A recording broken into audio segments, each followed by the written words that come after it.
حضور اگلا سوال مس طاہرہ یونس جو کلیپم سے تشریف لائی ہیں ان کا ہے. وہ غیر از جماعت خاتون ہیں. وہ کہتی ہیں میں یہ پوچھنا چاہتی ہوں، وہ یہاں تشریف فرما ہے. جی جی. وہ کہتی ہیں کہ میں یہ پوچھنا چاہتی ہوں کہ احمدی کو کیوں مسلمان نہیں مانا جاتا؟ اگر احمدی مسلمان ہیں تو مجھے کس طرح معلوم ہوگا کہ وہ احمدی مسلمان ہیں؟ ٹھیک ہے، بڑی اچھی بات ہے ماشاءاللہ. احمدی کو کیوں مسلمان نہیں مانا جاتا، اس کا ایک جواب تو مولوی دے سکتے ہیں. میں تو مانتا ہوں، اس لیے غلط آدمی سے بات پوچھ رہے ہیں. لیکن ان معنوں میں ٹھیک بھی ہے کہ ان کو پتا ہے کہ مجھے علم ہوگا، اور انہوں نے مجھ پہ اعتماد فرمایا ہے کہ میں سچ بات کہوں گا. اس لیے اس پہلو سے میں جواب دیتا ہوں. مولوی کیوں ہمیں غیر مسلم قرار دیتے ہیں، اس پہلو سے بات یہ ہے کہ ایک تو ختم نبوت کا عقیدہ جیسا کہ میں نے آپ کے سامنے کھولا ہے، اس کی اگر غلط تشریح کی جائے اور یہ کہا جائے کہ رسول اللہ تو قرآن تو فرماتا ہے اس کے بعد کوئی نبی نہیں، رسول اللہ فرماتے ہیں لا نبی آبادی، اس کے بعد نئی نبوت کا سلسلہ شروع کر بیٹھے ایک آدمی، تو مسلمان کہاں سے رہے گا؟ جس نے ختم نبوت کی مہر توڑ دی، جس نے رسول اللہ علیہ وسلم کی غلامی سے آزاد ہونے کا ادعا کر لیا، وہ بھی کافر، اس کے ماننے والے بھی کافر. اور ایک بات جو نہیں بتاتے وہ میں آپ کو بتا دیتا ہوں، اس میں یہ بھی کافر ہو جائیں گے، سارے اکٹھے باہر جائیں گے. وہ یہ کہ یہ خود مانتے ہیں کہ مسیح آئے گا اور مہدی بھی آئے گا، اور یہ بھی مانتے ہیں کہ مسیح لازماً نبی اللہ ہوگا. تو آئیڈینٹی کا فرق ہے، عقیدے میں تو فرق ہی کوئی نہ رہا. سارے یہ علماء تسلیم کرتے ہیں، آپ ان سے پوچھ کے دیکھ لیں کہ مسیح آئے گا تو نبی اللہ ہوگا کہ نہیں؟ کہ ہوگا. امام مہدی خدا مقرر کرے گا کہ نہیں؟ کہتے ہیں کرے گا. اگر آپ امام مہدی کا انکار کر دیں گے تو مسلمان رہیں گے؟ سوال ہی نہیں پیدا ہوتا. وہی بات جب ہم کہتے ہیں تو ہم کافر یہ کیوں نہیں ہوتے کافر اس سے؟ اگر زہر ہے تو سب نے کھایا ہوا ہے، پھر یہ اجتماعی خودکشی ہونی چاہیے. لیکن ہم بچ جاتے ہیں اس وجہ سے کہ ان کا اپنا عمل، ان کا اپنا موقف ان کو جھوٹا قرار دے رہا ہے. بس اگر غیر مسلم بنتے ہیں تو یہ بنیں گے، ہم نہیں بنیں گے. اور حوالہ میرے پاس کیا ہے؟ رسول اللہ صلی اللہ علیہ وسلم کا. حضرت صلی اللہ علیہ وآلہ وسلم کے دو فتاوی ہیں جن کو پیش نظر رکھیں. ایک یہ کہ اگر کوئی مسلمان کو کافر قرار دے تو وہ غیر مسلم ہو، خود کافر ہو جائے گا. یہ وہ فتویٰ ہے جو علماء جانتے ہیں کہ صحیح ہے، اور اس کے متعلق کوئی بحث نہیں اٹھائے گی کہ کمزور حدیث کی بات ہے. اور حضرت مسیح موعود علیہ السلام نے ان کو کافر کہنے سے پہلے 12 سال تک مسلسل صبر کیا ان کے فتووں پر، اور یہ حدیثیں یاد کرائیں. آپ نے فرمایا کہ میں کسی کلمہ گو کو کافر نہیں کہنا چاہتا، میرا انکار بھی کرتے ہو پھر بھی میں کہہ سکتا، میرے دل میں یہ طاقت نہیں کہ میں کلمہ گو کو کافر کہہ دوں. مگر میں تمہیں یہ حدیث بتا رہا ہوں، اگر تم باز نہ آئے تو پھر محمد رسول اللہ علیہ وسلم کے فتوے کے خلاف میں کوئی فتویٰ نہیں دے سکتا.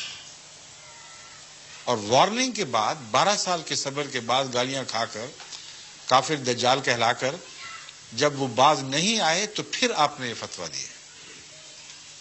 اور صبر کا یہ حال ہے کہ حضرت نواب محمد علی خان صاحب جو شیعوں سے مسلمان احمدی ہو کر حضرت مسیح علیہ السلام کے مرید بنے، احمدی ہونے کے باوجود اپنے گھر مولوی ثناء اللہ کو ملازم رکھا ہوا تھا، اور وہ امام الصلاۃ تھے. مولوی ثناء اللہ کے پیچھے نمازیں پڑھتے تھے. تو ایک طرف نہ صرف حوصلے کا دعویٰ بلکہ حوصلہ سامنے کھلا بیٹھا ہے. کون کہہ سکتا ہے ان حقائق کے خلاف کچھ؟ مولوی ثناء اللہ کی اولاد اگر کہیں زندہ اس سے پوچھ لیں. ان کے والد صاحب ہمارے پھوپھا جان نواب محمد علی خان کے ہاں ملازم بھی تھے، بچوں کی تعلیم وغیرہ کے لیے بھی، اور امام بھی تھے. جب یہ مولوی باز نہیں آئے تو پھر حضرت مسیح موعود علیہ السلام کا یہ فتویٰ چلا ہے کہ اب کوئی گنجائش نہیں ہے میرے پاس، اس لیے اگر تم مجھے کافر کہو گے تو رسول اللہ کے فتوے کے مطابق تم کافر ہو جاؤ گے۔ یہ ہے ہماری طرف سے ایک جواب، لیکن اس سے بھی آگے ایک اور قطعی دلیل میں آپ کے سامنے رکھتا ہوں، جو بھی خاتون ہیں تو آپ حیران ہو جائیں گی کہ ان کے پاس اس بات کے سوا گنجائش ہی نہیں کہ اپنے آپ کو جھوٹا ہونا تسلیم کر لیں، دیانتداری سے گنجائش نہیں ہے۔ یہ ایک حدیث خود امت کو بتاتے آئے ہیں، ابھی بھی بات کرتے ہیں کہ رسول اللہ صلی اللہ علیہ وسلم نے فرمایا ایک زمانہ آئے گا جب میری امت یہودیوں کی طرح 72 فرقوں میں بٹ جائے گی۔ یہ وہ حدیث ہے جسے مولوی عبد الوہاب صاحب جو وہابی فرقے کے سربراہ ہیں، انہوں نے بڑی شد و مت سے اپنی صداقت کی نشانی کے طور پر پیش فرمایا ہے۔ وہ کس طرح؟ وہ یوں کہ کہتے ہیں کہ رسول اللہ صلی اللہ علیہ وسلم نے فرمایا 72 فرقوں میں بٹ جائے گی، وہ 72 کے 72 جہنمی ہوں گے، سوائے ایک کے جو 73ویں جماعت ہوگی۔ تو مولوی عبد الوہاب صاحب نے یہ دعویٰ کیا، ان کی کتب میں لکھا ہوا موجود ہے کہ میں جس فرقے کا بانی ہوں یہ وہ 73ویں جماعت ہے، جس کے متعلق یہ خوشخبری تھی کہ یہ تو پکے مسلمان اور جنتی، باقی سارے 72 کے 72 جہنمی ہیں۔ حدیث تسلیم ہو گئی نا سعودی عرب کو پوری طرح۔ اب بتائیں 72 فرقے جہنمیوں کو وہاں حج کیوں کرنے دیتے ہیں اور صرف ایک کو باہر نکالا ہوا ہے، وہ جماعت احمدیہ ہے؟ عجیب بات ہے نا۔ رسول اللہ صلی اللہ علیہ وسلم فرماتے ہیں 72 جہنمی ہوں گے، ایک جنتی اور وہ جماعت ہوگی، اور ان کے اپنے بانی فرماتے ہیں کہ ہم وہ جماعت ہیں مگر 72 کی حدیث سچی، باقی سب جہنمی ہو گئے نا۔ ان جہنمیوں کے لیے دروازے کھولے ہوئے ہیں، ان کی خاطر مدارات ہوتی ہیں، حج کی ساری سہولتیں مہیا کی جا رہی ہیں، اور ایک کو نکال کے باہر پھینکا ہے، وہ ایک جماعت ہے، جماعت احمدیہ۔ اب یہ دلیل ایک اور شکل بن جائے گی، اختیار کر لے گی۔ ہو سکتا ہے یہ سارے سچے ہوں، ان معنوں میں کہ ہر ایک یہ سمجھتا ہے کہ ہم 73 میں ہیں، ہے نا ہر ایک کو حق، اگر ہمیں حق ہے تو ان کو بھی حق ہے۔ اگر ان کو حق ہے کہ وہ اپنے آپ کو 73واں سمجھیں اور باقی کو 72 سمجھیں، تو 72 میں بیٹھے کیا کر رہے ہیں؟ ان کے متعلق اعلان کیوں نہیں کرتے کہ تم ہرگز مسلمان نہیں ہو، تم جہنمی ہو؟ جب اعلان آتا ہے تو کہتے ہیں ہم 72 ایک طرف، جماعت احمدیہ ایک طرف، اور جب اپنا سچا ہونے کا دعویٰ کرتے ہیں تو کہتے ہیں ہم 73ویں جماعت ہیں، 72 کے اندر بیٹھے ہوئے ہیں۔ اب آپ بتائیں جس ہوٹل میں 72 کمرے ہوں، 72 کو آگ لگ جائے تو وہ 73 میں کمرے والے بیٹھے رہیں گے ان کے اندر شامل ہو کر؟ وہ تو ہر آدمی نکلنے کی کوشش کرے گا۔ رسول اللہ صلی اللہ علیہ وسلم نے آگ لگنے کی بات کی ہے، تو 72 کو آگ لگ گئی، یعنی گمراہ ہو گئے، اور یہ ان میں اندر بیٹھے ہوئے فخر سے کہہ رہے ہیں کہ ہم 72 ہی ہیں۔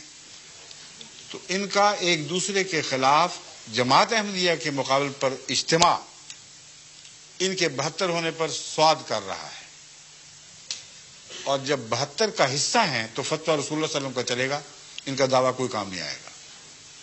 یہ دو ٹوک بات ہے، اس پر آپ غور فرمائیں تو آپ کو امید ہے کہ انشاءاللہ تعالی بات کی سمجھ آ جائے گی یہ کیوں ہمیں غیر مسلم کہتے ہیں۔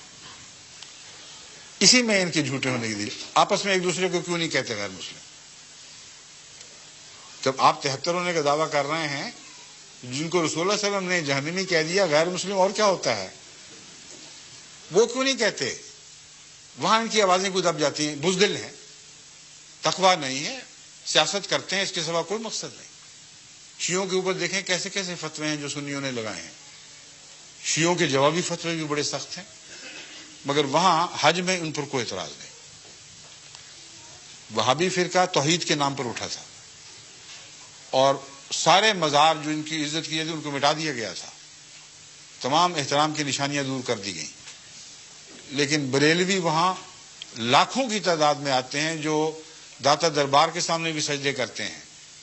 جگہ جگہ پیر بنائے ہوئے ہیں, ان کے درختوں پر ان کے نام کی ٹاکیاں جو ہوتی ہیں, چیتھڑے, وہ لگائے ہوئے نشانی کے طور پر کہ اس پیر سے ہم نے بیٹا مانگا تھا, اس نے دے دیا. اس پیر سے نزلہ درست کروایا تھا, اس نے درست کر دیا. بھرے پڑے ہیں ایسے درخت ہزارے میں جن میں نیلی پیلی ٹلیاں لٹکی ہوئی ہیں. ایسے مشرکوں کو تو وہ اجازت دے دیتے ہیں اور کوئی پرواہ نہیں کرتے. سیاست بازی ہے, اس کے سوا کوئی بات ہی کچھ نہیں. تو ان کا فتویٰ بھی ویسا جیسا کہ ان کا عمل ہے. فرمائیے.